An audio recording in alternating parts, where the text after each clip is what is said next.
এক শ্রেণীর আলেম তারা বলতে চায় এবং খুব জোর গলায় বলে, আমার নবী নাকি নবুয়ত পেয়েছেন 40 বছর বয়সে। নাউজুবিল্লাহ বলেন না। নবীজি 40 বছর বয়সে নবুয়তি পেয়েছেন, কথাটা সম্পূর্ণ মিথ্যা। সঠিক হলো নবীজি নবুয়ত প্রকাশ করেছেন 40 বছর বয়সে। নবুয়ত পেয়েছেন বহু আগে, কিন্তু নবুয়তি কি করেছেন? প্রকাশ করেছেন সবার পরে 40 বছর বয়সে। একজন আলেম যার নাম হচ্ছে শায়েখ আহমদুল্লাহ, তার একটা বক্তব্য ইদানিং খুব বেশি ভাইরাল হইতেছে। যে বক্তব্যটার উপরে ডিফেন্স করে আমাদের আহলুস সুন্নাত ওয়াল জামাতের একজন আলেম আল্লামা মুফতি গিয়াসউদ্দিন তাহিরি সাহেব, তাকে 72 ঘন্টা সময় দিয়েছেন। এর ভিতরে সে যদি তার বক্তব্যের জন্য অনুতপ্ত হয় এবং সে যদি তওবা করে তাহলে তাকে ছাড় দেওয়া হবে। আর যদি সে তার বক্তব্য উড্ড না করে তাহলে তার বিরুদ্ধে আন্তর্জাতিক আদালতে মামলা করা হবে, কারণ সে আমার নবীর শানে চরম মাপের বেয়াদবি করেছে।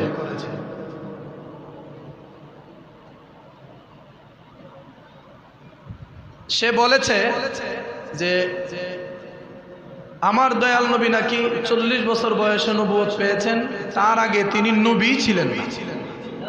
যারা বলেন না নাউজুবিল্লাহ, তার আগে কি ছিলেন না? নবী ছিলেন না। এখন আমার কথা হলো, যদি সে এই কথা বলতো যে 40 বছর বয়সে তিনি নবুয়ত প্রকাশ করেছেন, তাহলে সেটাকে মেনে নিতাম। কিন্তু সে এই কথা তো বলতেছে 40 বছর বয়সে নবুয়তি পেয়েছেন, তার আগে তিনি নবী ছিলেন না। মানে তারা মানুষকে বুঝাতে চায়, জাতিকে বুঝাতে চায় 40 বছর আগে আমার নবীজি পথভ্রষ্ট ছিলেন।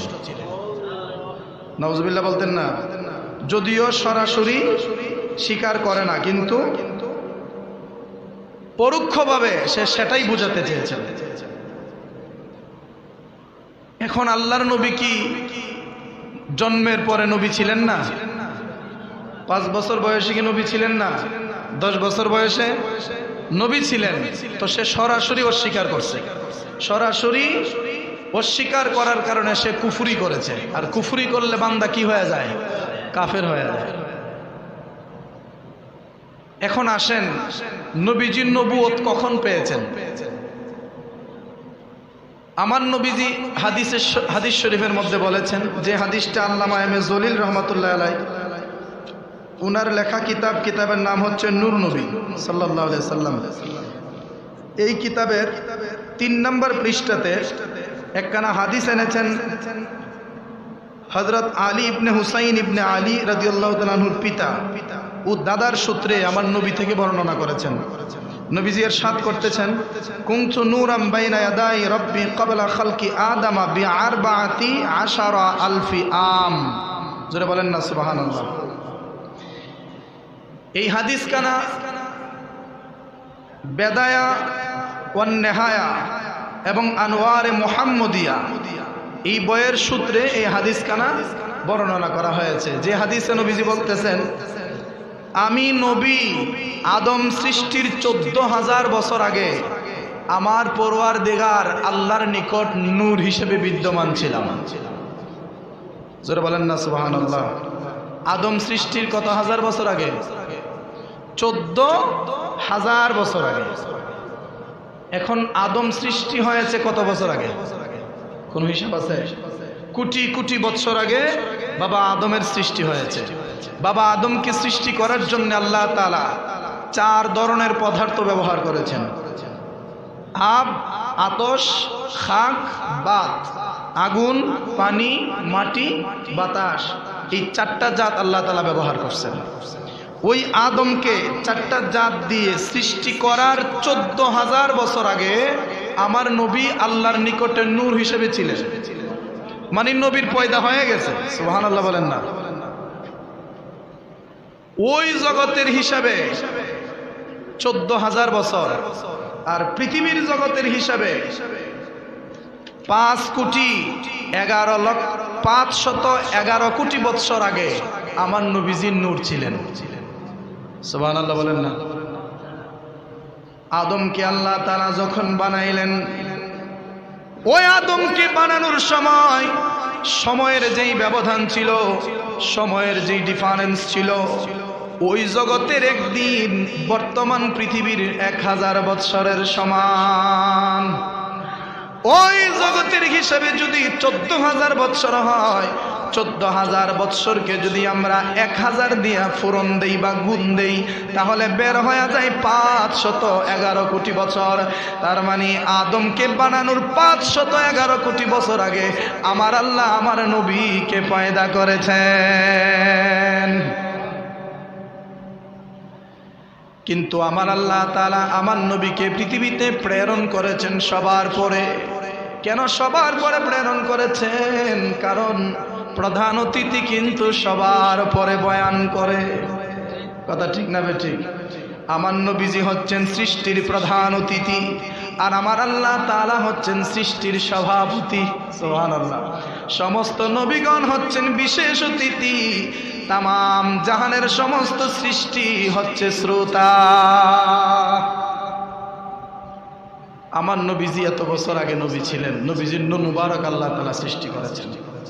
হযরতে আবু হুরায়রা রাদিয়াল্লাহু তাআলা আনহু থেকে হাদিস বর্ণিত হয়েছে।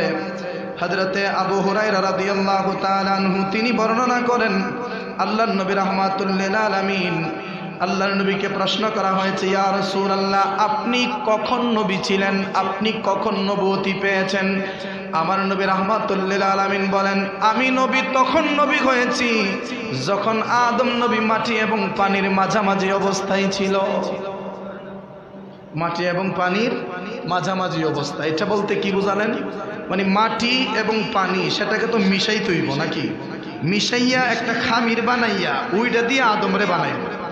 তো মাটি এবং পানি যখন মিশ্রিত করা হয়েছে, এখনো আদমকে বানানো হয় নাই আমার আল্লাহ, তখনও আমার নবীকে নবুয়ত দিয়ে দিয়েছেন। এই হাদিসটা কিন্তু মারফু সূত্রে বর্ণিত। এবার আসেন বাবা, নবীজি যদি এত আগে নবী হয়ে থাকেন, তাহলে নবীকে সবার আগে পাঠাইলেন না কেন? সবার পরে পাঠাইলেন কেন? এর একটাই মাত্র কারণ, কারণ পৃথিবীর প্রথম মানবের নাম হচ্ছে হযরতে বাবা আদম আলাইহিস সালাম। ওই আদম সফিউল্লাহ আলাইহিস সালাতু ওয়াস সালাম যখন পৃথিবীর জমিনে তাশরীফ এনেছেন, বাবা আদম পৃথিবীর জমিনে যখন এসেছেন, তখন পৃথিবীতে শুধুমাত্র একজন মানুষ ছিল, যেই মানুষটার নাম ছিল বাবা আদম। দ্বিতীয় নম্বরে ছিল মা হাওয়া। এই দুইজন ছাড়া পৃথিবীতে আর কোনো মানুষ ছিল না। এবার বলেন, দুইজনের মাঝখানে যদি প্রধান অতিথির ওয়াজ করবার লাগিয়ে দেন, চলবো? আল্লাহ কয় না, এখন আমার নবীকে পাঠানোর সময় হয় নাই। আদম হাওয়া তোমরা দুইজনের দুনিয়াতে পাঠাইলাম, দুইজনের মাধ্যমে তোমরা বংশ বিস্তার করতে থাকো। বংশ বিস্তার করতে করতে সেইটা যখন পরিপূর্ণ হবে, তখন আমি আমার নবীকে পাঠাইব। বাবা আদম আলাইহিস সালাম এমন আদম ছিলেন, এমন মানুষ ছিলেন। মা হাওয়া আলাইহিস সালাম এমন একজন মহিলা ছিলেন, এমন একজন মা ছিলেন, যেই মা হাওয়ার গর্ভে সন্তান জন্ম নিয়েছেন 19 জোড়া একজন। সুবহানাল্লাহ বলেন না। 19 জোড়া কয়জন হয়? 48 জন। আর একজন নিয়া হইল 49 জন। মা হাওয়ার গর্ভে সন্তান হয়েছে 49 জন। সুবহানাল্লাহ বলেন না। হ্যাঁ, 39 নেই, 19 জোড়ায় 39 জন। 39 জন সন্তানের মা হয়েছে মা হাওয়া আলাইহিস সালাম। এবার একবার চিন্তা করেন, আমাদের আম্মা জান কেমন ছিলেন? সুবহানাল্লাহ বলেন না। এখন কথা হলো, জোড়াই জোড়াই সন্তান হইল, কিন্তু একটা সন্তান আলাদা হইল কেন? যেই সন্তানের সাথে কোনো মেয়ে সন্তান হয় নাই। এই 19 জোড়া সন্তানের মধ্যে, মানে 38 জন সন্তানের মধ্যে 19 জন ছিল মেয়ে আর 19 জন ছিল ছেলে। এর মধ্যে শীষ আলাইহিস সালাম ছিলেন আলাদা, উনাকে নিয়ে হলো 20 জন। 20 জন ছেলে, 19 জন মেয়ে, কিন্তু শীষ আলাইহিস সালামের সাথে কোনো মেয়ে সন্তান ছিল না। শীষ আলাইহিস সালামকে আল্লাহ তাআলা একমাত্র একজন করে দুনিয়াতে পাঠাইছেন। কারণ কি জানেননি? কারণ হলো আদম আলাইহিস সালামের এতগুলা সন্তানের মধ্যে শুধুমাত্র নবুয়তি পেয়েছেন একজন, যিনার নাম হচ্ছে হযরতে শীষ আলাইহিস সালাম। যাকে আল্লাহ নবী বানায় তাকে আল্লাহ আলাদা মর্যাদা দিয়ে প্রেরণ করে। সুবহানাল্লাহ। যেই সন্তানটা ভবিষ্যতে আলেম হইব, যেই সন্তানটা ভবিষ্যতে ভালো হবে, এই সন্তানটার কিছু আলামত ছোটবেলায় মা বাপ বুঝতে পারে। কথা ঠিক কিনা? যেই সন্তানটা ভালো ওই সন্তানটারে মাদ্রাসায় দিলে আলেম হওয়ার সম্ভাবনা আছে, কিন্তু আমরা মাদ্রাসায় দেই আমরার 5 জন সন্তানের মধ্যে যেইটা সবচাইতে গাদা। কথা ঠিক কিনা? আমি মিছা কথা কইছি? গাদা যেটা, শয়তানি যেটা বেশি করে, বাপ মার কথা মানে না, এটারে কর দেলা মাদ্রাসা। হুজুরে বাইরে এটা যদি ঠিক করতে করবো না, আর না করলে নাই, এর ফতে দেখবো না। আমরা এই নিয়তে দেই দেখে সন্তানটা ভালো হয় না, আলেম হতে পারে না। যদি 5 জন সন্তানের মধ্যে সবচাইতে ভালো ব্রেইনওয়ালা, সবচাইতে ভালো আদর্শের যে সন্তানটা, এই সন্তানটারও যদি মাদ্রাসায় দিতেন, এই সন্তানটা আরো বড় একটা আলেম হয়ে বাবিত। কথা ঠিক কিনা? আমার আল্লাহ তাআলা বাবা আদম কি দিয়ে আমার নবীর প্রচার করাইছেন, শীষ আলাইহিস সালাম কি দিয়ে আমার নবীর প্রচার করাইছেন, নূহ আলাইহিস সালাম কি দিয়ে আমার নবীর আগমনের প্রচার করাইছেন, ইব্রাহিম নবী, ইসমাইল নবী, দাউদ নবী, সুলাইমান নবী, ইয়াকুব নবী, ইউসুফ নবী, জাকারিয়া নবী, আইয়ুব নবী, হযরতে মূসা কালিমুল্লাহ, ঈসা রূহুল্লাহ, সমস্ত আম্বিয়ায়ে কেরাম আমার নবীর আগে যারা দুনিয়ার জমিনে শুভ আগমন করেছিলেন, ওনারা সবাই আমার নবীজির মিলাদের দাওয়াত দিয়েছেন। তারা একটাই কথা বলেছেন, আমরা কিন্তু শেষ নবী না, আমাদের পরে আরেকজন নবী আসতেছে। আরেকজন কি আসতেছে? জোরে বলেন, কি আসতেছে? নাকি মানুষ আইতেছে? বলতেছে নবী আসবে আরেকজন, শেষ নবী এখনো আসে নাই, শেষ নবী আসবেন। তার মানে নবী যে নবী হবেন এইটা বহু আগেই আল্লাহ সিদ্ধান্ত নিয়ে নিয়েছেন। ওইটাকে আমার নবী প্রকাশ করেছেন 40 বছর বয়সে। কত বছর? 40 বছর বয়স। এখন কেউ যদি কয় 40 বছর বয়সেই উনি নবী ছিলেন, এর আগে তিনি নবী ছিলেন না, তাহলে তাকে কি করা উচিত? এটা নবীর শানে সরাসরি বেয়াদবি। মহব্বতে একটু দুরূদ শরীফ পড়েন। আল্লাহুম্মা সাইয়্যিদিনা মাওলানা মুহাম্মাদ ওয়া আলা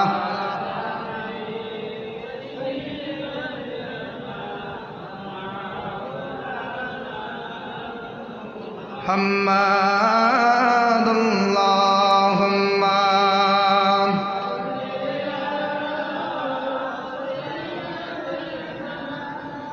মাওলানা মুহাম্মাদ ওয়া আলা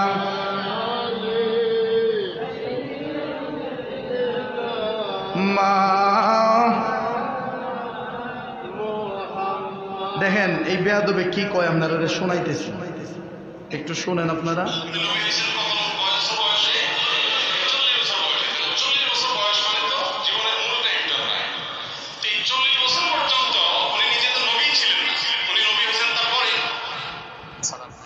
মানে 40 বছর আগে তিনি তো নবী ছিলেন না, নাউজুবিল্লাহ বলতেন না।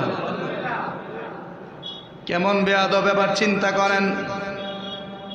আমরা আহলুস সুন্নাত ওয়াল জামাত যারা, আমরা এইটা বিশ্বাস করি 40 বছর বয়সে তিনি নবুয়ত জাহির করেছেন, প্রকাশ করেছেন। যেমন একজন আলেম, সে ওয়াজ করতে পারে, বক্তৃতা দিতে পারে, কিন্তু সে বক্তব্য দেয় না।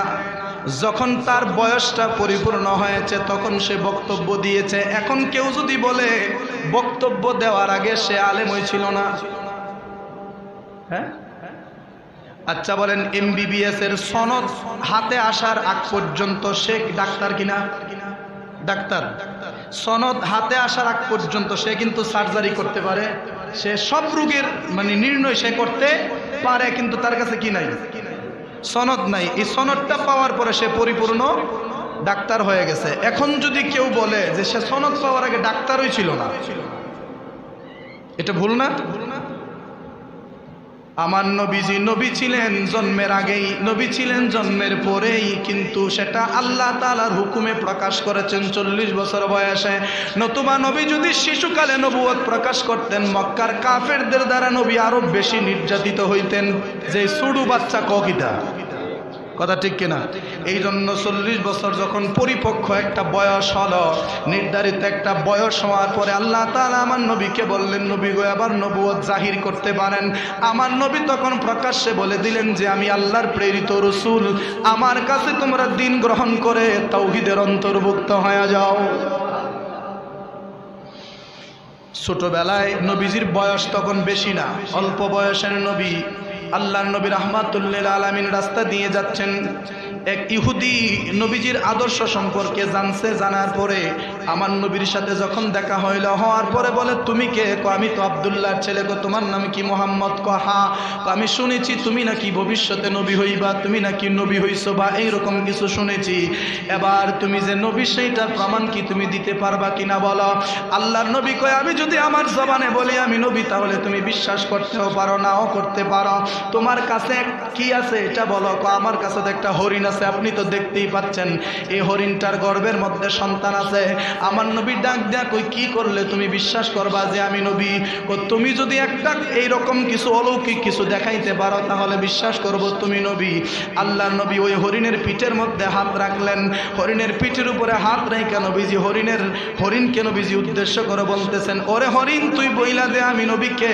যখন নবী হাত রেখে এই কথা বললেন, হরিণ জবান দিয়া বলতেছে আপনি হলেন আল্লাহর রাসূল। শুধু তাই না, হরিণের গর্ভ থেকে 3টা বাচ্চা প্রসব হয়েছে। ওই 3টা বাচ্চা প্রসব হওয়ার পরেই বলতেছে আপনি নবী হচ্ছেন আল্লাহর রাসূল। নবীজি বরকতের হাত রাখছেন, সন্তান প্রসব হয়ে গেছে, বাচ্চা প্রসব হয়ে গেছে। বরকতি হাত নবীজির নূরানি নবুয়তের হাত মোবারক হরিণের উপর রাখার সাথে সাথে বুবা প্রাণী যদি কথা বলতে পারে, ওই নবী 40 বছর বয়সে নবী হয়েছেন, সেইটা আমরা কোনোদিন মেনে নিতে পারি না। কথা ঠিক না বে ঠিক? আমার নবী ছোটবেলায় নবী ছিলেন, আমার নবী শিশুকালেই নবী ছিলেন। দেখেন কেমন নবী ছিলেন রাহমাতুল্লিল আলামিন। আমার নবীজি মা আমেনার ঘরে যখন শুভ আগমন করেছেন, তৎকালীন জামানায় আরবের একটা সিস্টেম ছিল। আরবের যেই মা সন্তান প্রসব করবে, ওই মা সন্তানকে দুধ পান করাতে পারবে না। দুধ পান করানোর জন্য দুধ মার কাছে দিতে হবে। একজন তাকে নিয়ে দুধ পান করাইয়া নির্দিষ্ট সময়ের পর আবার তাকে ফেরত দিয়ে যাবে। এইটা হচ্ছে আরবের সিস্টেম। যতদিন দুধ পান করাবে ততদিনের খরচ ওই সন্তানের পিতামাতা বহন করতে হবে। তো আমার নবী তো গরিব ঘরে জন্ম হয়েছেন, সেইটা আমরা জানি। হযরতে বাবা আব্দুল্লাহ, মা আমেনা, ওনারা ছোট্ট একটা ঘরে থাকতেন। ওই ছোট্ট ঘরে আল্লাহর নবী শুভ আগমন করেছেন। যখন মক্কাবাসী খবর পাইল আব্দুল্লাহর ঘরে সন্তান হয়েছে, মক্কাবাসীরা কয় না না না, এই সন্তানরে যদি আমরা আনি দুধ পান করানোর জন্যে, আমরা পর্যাপ্ত পরিমাণে টাকা পাইব না, আমরা পর্যাপ্ত পরিমাণে অর্থ সম্পদ পাইব না। এইটা গরিব বাচ্চা, এইটারে নিয়ে কোনো লাভ হবে না। কেউ আগায় আসলো না। ওই মক্কার অধুরে, মক্কার একদম পাশের একটা এলাকা, যে এলাকার নাম হচ্ছে তায়েফ, ওই তায়েফ এলাকার মধ্যে খবর ছড়ায়া গেছে। তায়েফ দেশের মধ্যে একজন গরিব মহিলা ছিলেন, যেই মহিলা শুধুমাত্র উট বা দুম্বা ভেড়া এইগুলার দুধ বিক্রি করে ওই মা সন্তান মানে তার সংসার চালাইতো। ওই মার কাছে যখন খবর গেল যে আরবের মধ্যে মা আমেনা বাবা আব্দুল্লাহর ঘরে একজন সন্তান এসেছে, যেই সন্তানটারে কেউ দত্তক নিতে চায় না, যেই সন্তানটারে দুধ পান করানোর জন্য কেউ নিতে চায় না, মা হালিমা কই কেউ যেহেতু নেই না, আমি একটু আগায়া দেখি আমি নিতে পারি কিনা।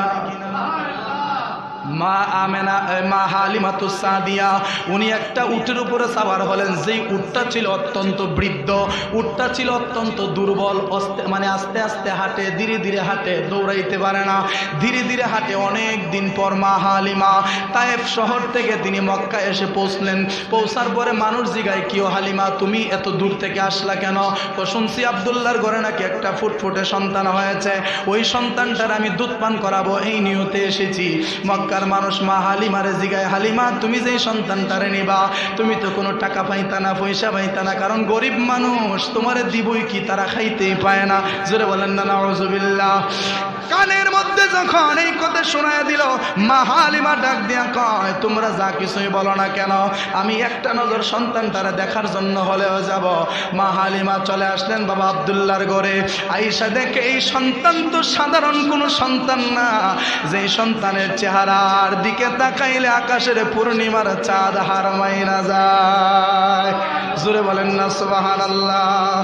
মা হালিমা ডাক দিয়া বলেন, ওরে আরবের বাসীরা, ও মক্কাবাসীরা শোনো, এই সন্তানকে আমি দুধ পান করাবো, এরা যদি আমারে 1 টাকাও না দেয় তাতে আমার কোনো আপত্তি নাই, আমি ফ্রিতে এই সন্তানটাকে আমার দুধ পান করাবো। সুবহানাল্লাহ। মা হালিমার ঘরে একটা সন্তান ছিল আগে থেকেই, উনার গর্ভের একটা সন্তান ছিল। আমার নবীরেও নিলেন, নবীকে মা হালিমা নিয়ে যাবেন তায়েব শহরে। মা আমেনার কাছ থেকে আমার নবীকে মা হালিমার কুলের মধ্যে নিলেন। কুলের মধ্যে নেওয়ার সাথে সাথে মা হালিমা কেমন যেন একটা শান্তি অনুভব করলেন, কারণ আমার নবী তো রহমতের নবী। সুবহানাল্লাহ। মা হালিমা সন্তানটারে কুলের মধ্যে নিয়া ওই উটের উপরে যখন আবার সাওয়ার হলেন, যেই উটটা তায়েফ থেকে আসতে প্রায় মাসের উপরে সময় লেগে গেছে, আরো বেশি সময় লেগে গেছে, কারণ উটটা আস্তে আস্তে হাঁটে, ধীরে ধীরে হাঁটে। ওই উটটারে নিয়ে মা হালিমা যখন আরব শহরে আইসা পৌঁছলেন, আমার নবীরে নিয়া উটের উপরে সাওয়ার হইয়া আবার যখন তিনি তায়েফের উদ্দেশ্যে রওনা দিবেন, মা হালিমা দেখে আসার সময় উট এসেছিল ধীরে ধীরে হাইটা, এখন যাওয়ার সময় উট দেখা যায় 3 ভাগের 1 ভাগ সময়ও লাগে নাই, তায়েফ শহরে যায়া পৌঁছায়া গেছে। মানে বৃদ্ধ উট, দুর্বল উট, আমার নবীর স্পর্শ উটের শরীরে লাগার কারণে উটটা নওজোয়ান হয়ে গেছে। উটটা জোয়ান হইয়া উটটা খুব স্পিডে হাঁটতে হাঁটতে উটটা তায়েফ শহরে পৌঁছায়া গেছে।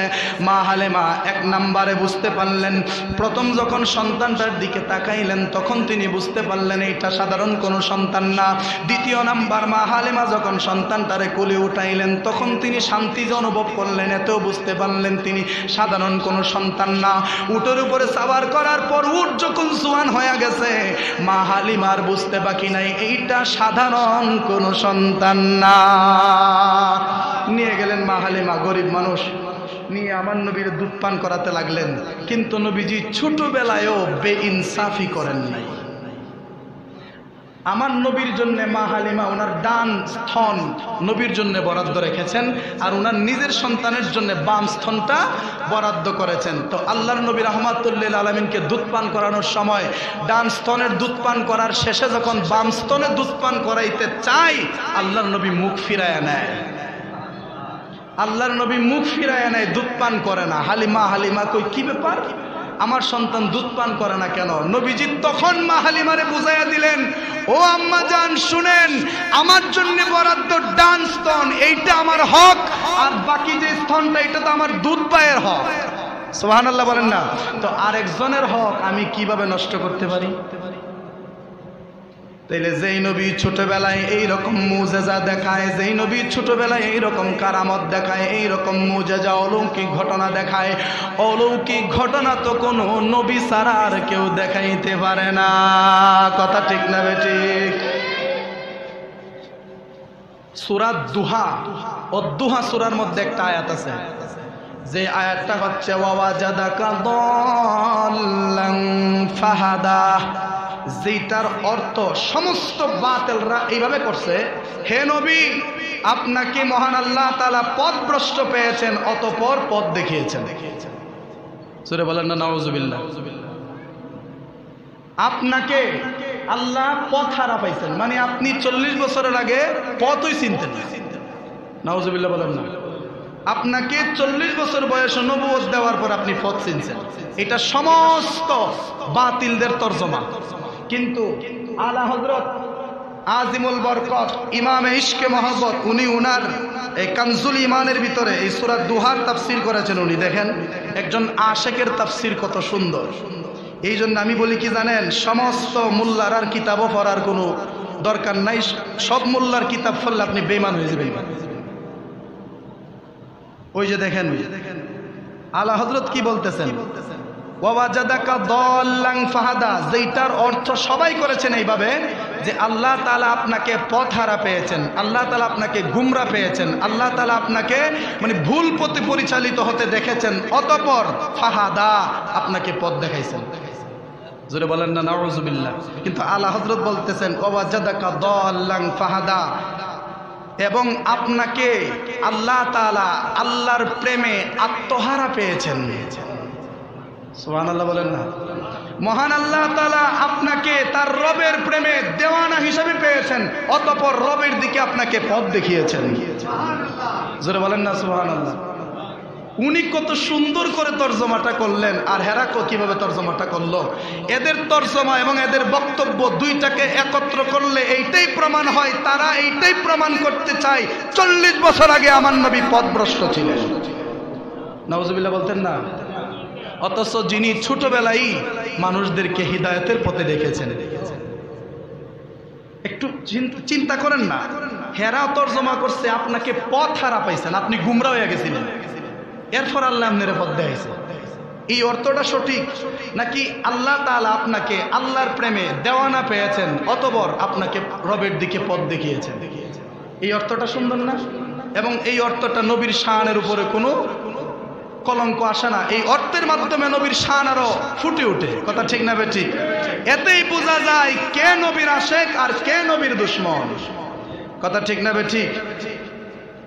হযরতে জাবের রাদিয়াল্লাহু তাআলা আনহু আমার নবীকে প্রশ্ন করলেন, ইয়া রাসূলুল্লাহ, নবী গো, মহান আল্লাহ তাআলা সর্বপ্রথম কি সৃষ্টি করেছেন? বলেন না সুবহানাল্লাহ। হযরতে জাবের রাদিয়াল্লাহু তাআলা আনহু তিনি বর্ণনা করেন, নবী গো, আল্লাহ তাআলা সর্বপ্রথম কি সৃষ্টি করেছেন? তখন আল্লাহর নবী রাহমাতুল লিল আলামিন বলেন, ও জাবের, মহান আল্লাহ তাআলা সর্বপ্রথম আমি নবীর নূর মুবারক সৃষ্টি করেছেন। যখন আমি নবীর নূর মুবারক সৃষ্টি করা হয়, ওয়ালা সামাউন, আসমান ছিল না, ওয়ালা আরদুন, জমিন ছিল না, ওয়ালা জান্নাতুন, জান্নাত ছিল না, ওয়ালা নারুন, জাহান্নাম ছিল না, ওয়ালা আরশুন, আরশ ছিল না, ওয়ালা জিন্নুন, জিন ছিল না, ওয়ালা ইনসানুন, মানুষ ছিল না। আমি নবীর নূর মুবারক যখন সৃষ্টি করা হয়, পৃথিবীর সৃষ্টি জগতের কোনো কিছুর অস্তিত্ব ছিল না। এখানে সবচেয়ে গুরুত্বপূর্ণ হলো ওয়ালা আরদুন, তখন জমিন ছিল না। এবার বলেন, জমিন ছাড়া আর কোথাও কি মাটি আছে?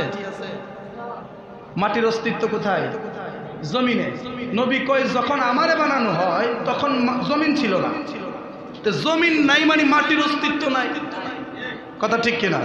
তো নবীরে যখন বানাই তখন মাটি ওই বানাই নাই, তো নবী মাটি দেব কেমনে? কথা ঠিক না বেটি? তাইলে নবী কিসের? জোরে বলেন, নূরের। এবার অনেকের মাথার মধ্যে মানে এইরকম কিছু ঘুরপাক খায়, নবী যদি নূরের হয় তাহলে আমরার মতো দেখতে নবীরে লাগলো কেন? নবী তো দেখতে আমরার মতোই ছিলেন, মানুষ ছিলেন, তিনি তো সাধারণ একজন মানুষ ছিলেন, তো উনি আবার নূরের হবে কেমনে? উনি তো বিবাহ করেছেন, উনি তো সন্তান জন্ম দিয়েছেন, উনি তো আমাদের মতোই বাজার হাটে গিয়া বাজার করেছেন, তো উনি আবার নূরের হবে কেমনে? এটা তো বুঝে আসে না।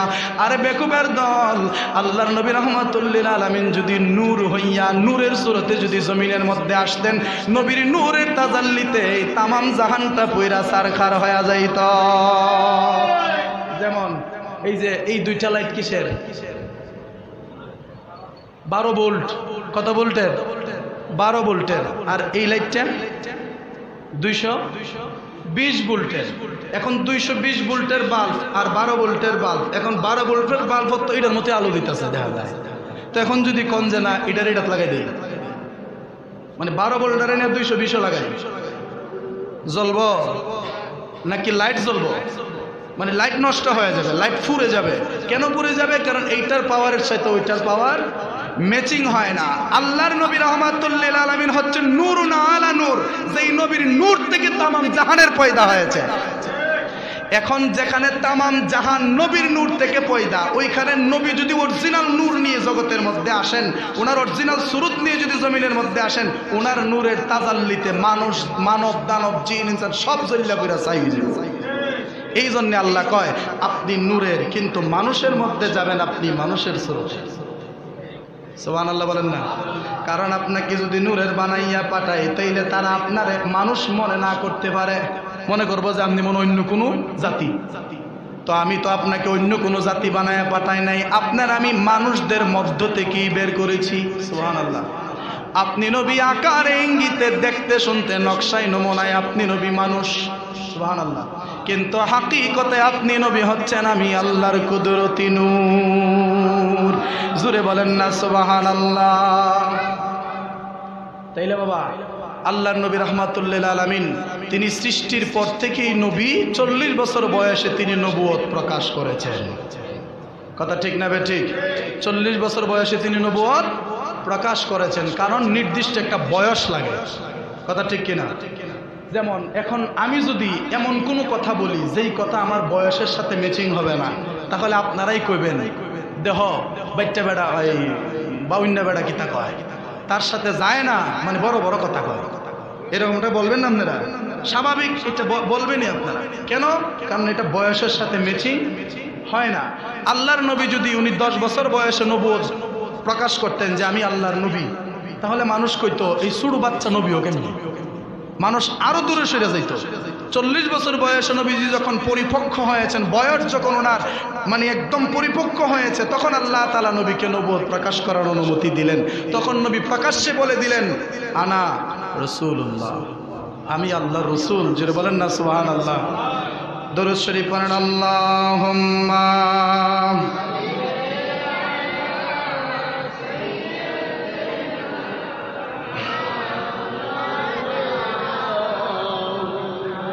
محمد وعلى آل سيدنا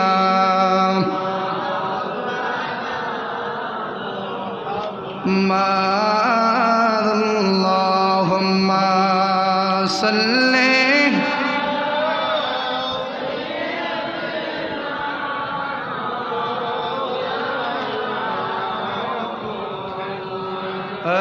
وعلى آل سيدنا।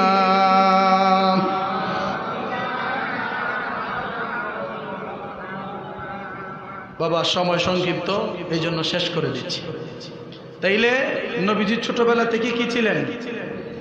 নবী ছিলেন। নবী ছিলেন কি ছিলেন? নবী ছিলেন, যেটার অসংখ্য প্রমাণ আছে। চন্দ্র দ্বিখণ্ডন করেছেন আল্লাহর নবীজি। এই মক্কার বহু কাফেরদের সামনে গিয়ে নবীজি মুজিজা প্রকাশ করেছেন। এমনকি আল্লাহর নবী রাহমাতুল লিল আলামিন 1000 সাহাবীদের জন্য একটা বকরির মাধ্যমে আল্লাহর নবী 1000 সাহাবীর খাবারের ব্যবস্থা করেছেন। শুধু তাই না, একটা বর্ণনা এরকম আছে যে একজন সাহাবীর কাছে কয়েকটা খেজুর ছিল। সমস্ত সাহাবীরা পেটের খিদায় একদম ওনারা দুর্বল হয়ে গেছেন। নবীর কাছে গিয়ে বললেন ইয়া রাসূলুল্লাহ, কিছু খাবারের ব্যবস্থা করেন। আমার নবীজি বললেন এমনিতে তো খাবার আসবে না, তোমাদের কারো কাছে কিছু আছে কিনা, কোনো কিছু আছে কিনা বলো। একজন সাহাবী 4-5টা খেজুর নিয়ে বললেন ইয়া রাসূলুল্লাহ, এই কয়েকটা খেজুরই অবশিষ্ট আছে আমার জন্য। নবীজি বললেন আমার কাছে দাও। থলেটা দিলেন। আল্লাহর নবীজি এই থলের মুখটার মধ্যে এইভাবে ধরলেন, বেশি টাইট করে না, মানে মোটামুটি ভাবে ধরলেন। ধরে নবীজি হাত ঢোকাচ্ছেন, সাহাবীদেরকে মুঠ করে খেজুর দিচ্ছেন, হাত ঢোকাচ্ছেন, মুঠ করে খেজুর দিচ্ছেন। এইভাবে দিতে দিতে উপস্থিত প্রায় 3 থেকে 3500 সাহাবীকে নবীজি খেজুর খাওয়াইলেন।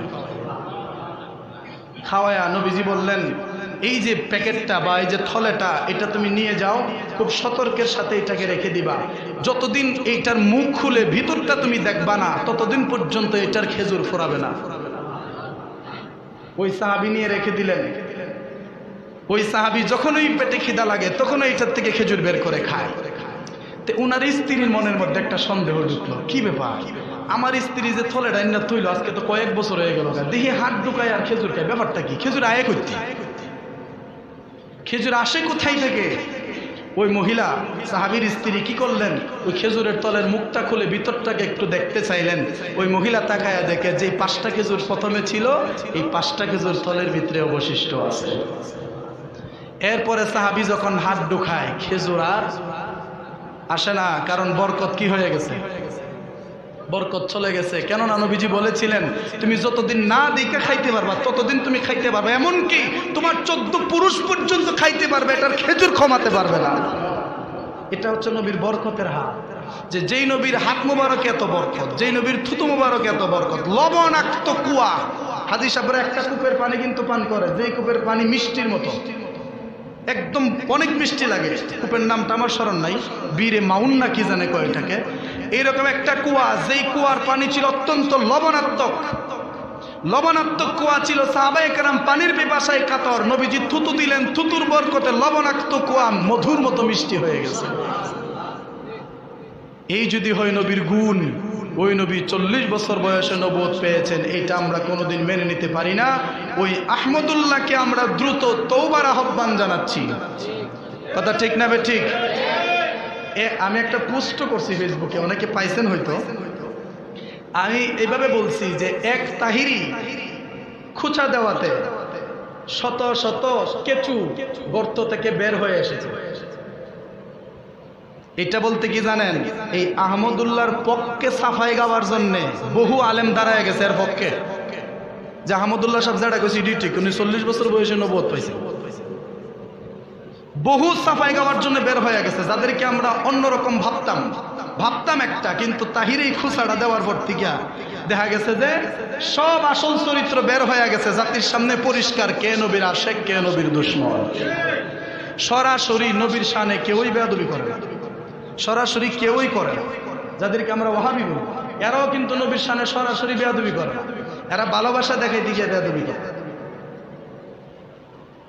যেমন সে বলছে 40 বছর বয়সে তিনি নবুয়তি পেয়েছেন, এইটা দ্বারা মানুষকে বুঝাইতে চাইছেন যে আল্লাহর নবী পরিপক্ক বয়সে তিনি নবুয়তি পেয়েছেন, উনি সাধারণ কোনো মানুষ ছিলেন, এটা বুঝাতে চেয়েছেন, কিন্তু বুঝাইতে গিয়ে নবীর নবুয়তকে অস্বীকার করে বসছেন।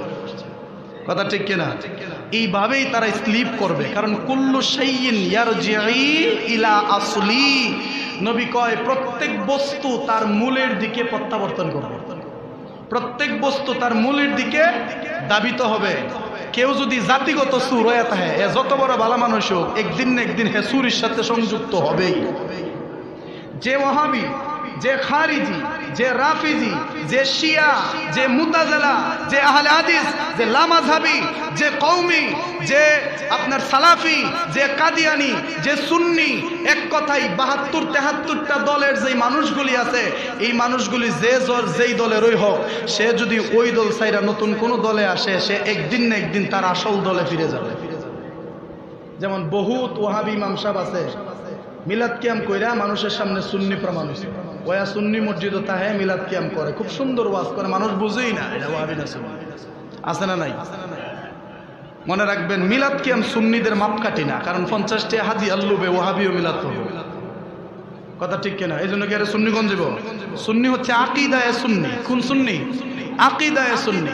তো আমার শেষ কথা, বাতেলরা আশেকের পরিচয় দিয়া আশেকদের সাথে মিশিয়া চলে, কিন্তু দেখা যায় 5 বছর 7 বছর 10 বছর 12 বছর 15 বছর যাওয়ার পরে এর ভিতরে সে তার আসল রূপ মানুষের সামনে প্রকাশ করে ফেলে, সে নিজেও জানে না এটা কেমনে প্রকাশ হইল, কারণ সে জাতিগত দুশ্মনের রসুল। এই জন্য আশেকের রসুল সাজলেও সে একদিন না একদিন নবীর শানে একটা না একটা দুশ্মনী করবেই।